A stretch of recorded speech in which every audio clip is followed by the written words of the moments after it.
So one day you're walking down the street and you see a person walking their dog, and then that idea strikes you. I should create an automatic dog feeder that both watches and feeds your dog. I mean, it's a great idea, right? So you go home and, like usual, you start scrolling through your newsfeed on Facebook. The days pass you by and you start procrastinating over and over again about that idea. Oh, maybe it's not good enough, or, I mean, who would buy an automatic dog feeder anyway? So you just set that idea off to the side. You're going, well, one day I'll create an idea that's that $1 million idea. This one's not even worth it. So another day goes by and you go back home and you're on YouTube or Facebook or you're just watching TV, and then you see it. That automatic dog feeder for 3 easy payments of $19.95. Wow. That was my idea. That was my dog feeder that I said that I was going to have, that I was going to create. So, how many of you all have ever had an amazing idea? How many of you all have seen that idea stolen right from inside your head? It was almost like they were watching you. I know I have. Now, how many of you guys have had an idea, you've written it down or something, but you don't know exactly what steps you should take next? I have a book of them. So, where do you start? The first place that you want to start is, do you have a hobby? What do you enjoy doing? Do you have an occupation? Like, what is it that you do? And if you love what you're already doing, just go and own it. And I mean taking the idea that you already have and putting it to use. Or something that you really love, some objects or anything that's super creative, take that and then put your own twist to it.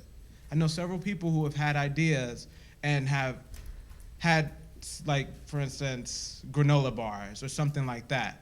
They actually took those granola bars to the farmer's market and is actually turning that into their own business. So, we've found something that we want to start on. So, the next step, let's start making some SMART goals. SMART goals means that they're specific, they're measurable, attainable, they're relevant. So it has something to do with that specific idea and it's pertaining to. And then they're time sensitive. So one thing that I know that I've struggled with is when I set a goal, it's hard for me to create a date. So I found a template that I've actually used that's actually proven to work because I've had an idea and I wrote it down and then I went with it. Because did you all know that people who write their goals down, put a date on it, or basically make SMART goals, they make 10 times more than people who just have an idea or they have a goal. So that's very important. So the next thing that you want to do is you want to make a commitment to yourself.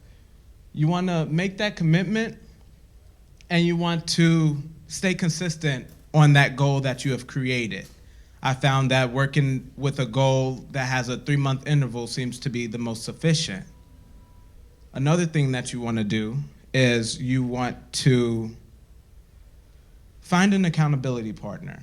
So find someone who you trust with your idea, but also they have goals and aspirations as well. Those people are the best people who can keep you on track to making your dreams and for them making their dreams come true as well. And of course, immerse yourself in the project. I know when I first started school, I was a culinary student, so I ate, slept, and breathed nothing but culinary arts. And that eventually led me down the path that I'm going down now, just because I've immersed myself in the culture. And of course, you want to sign and date it at the bottom. It tells you make this commitment to yourself. It's basically signing a contract, but it's only in between yourself, And also, it has some things that you would actually do every day in order to keep on track to your goals so you're being consistent. So, of course, immerse yourself in the idea and buy a planner. Keep track of your progress. That's the best thing that you can do. I've only been doing this for 6 months, and I have 2 planners now because I like to go in that 3-month interval, and I have a planner that actually goes in that 3-month interval. And what if you don't have any money?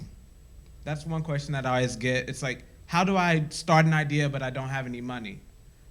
I'm a college student and I don't have any money. So one thing that you want to do, you want to use the resources that you have. That's one thing that we always take for granted is what we already have that's in front of us. That's the best way that you can do it. Or you could volunteer with other organizations, because sometimes other organizations, they want to help somebody grow, or they have plenty of resources to spare, so it's not something that you would overthink about. They just be like, oh yeah, you just want to use some granola. I mean, I have plenty, and I was just gonna throw it away after the event, you know? So if you've already started on your idea, where do you go next? Network. Tell people what you're doing, because 9 times out of 10, there's gonna be somebody who's doing something similar, and they'll have valuable insight for you. Make your goals bigger, but also manageable, so that if you're already taking consistent steps and you're creating goals that are just a little bit more beyond your reach, but they have that time step on it, you're able to go and obtain them. And break down your barriers and your inhibitions. Some people say, what if people tell me no? What if I get rejected? It's not really about if other people tell you no, it's about you telling other people no, because far more times I have turned down an opportunity as opposed to actually taking an opportunity, and then I'm like, well, why can't I do this? Or that's so cool, I wish I could be able to do this, but it was simply because I wasn't the one who took the opportunity. I was walking around with my hands closed and my eyes closed versus being open to other opportunities. You should, of course, work smarter and not harder. That's one thing that we tend to think, is we think that if we work hard on a project, we'll really, you know, if I work hard on my test, I'll get an A. But it's like, did I really take the time to study out of it, or am I just racking my brain right now? You know, when you're working on a project, it's better if you are more strategic with how you're doing things, so you're aiming for the best results as opposed to aiming for just that sweat equity. Like, I put a lot of time into this, but is it really working is the real question. So one of the last things is that being different, it feels odd. You know, it's lonely on the road less traveled, but you're not alone. There are other people who are doing what you're doing, so keep it up. And if you're immersing yourself in the culture of an idea or a project or an organization, you will find other people who do the same thing that you do and share that same type of passion. Other people, like, find your teachers and your family or friends, and find a mentor who is able to mentor you in the same type of activities that you're doing. And think back to that first commitment that you made. That's another big part about it. You know, so often we get caught up in all the day-to-day life and all of the dramas that happen at work or at school or something like that, but you don't think about that first commitment that you initially made to yourself. And lastly, if it was easy, wouldn't everybody be doing it? I get that a lot, but I'd like to make a correction of that, because I don't really think that's the way it is if you work smarter and not harder. I think that no one is doing it. So while no one's looking, take your shot. Even if you fail, you're surprised and amaze people every time. Thank you.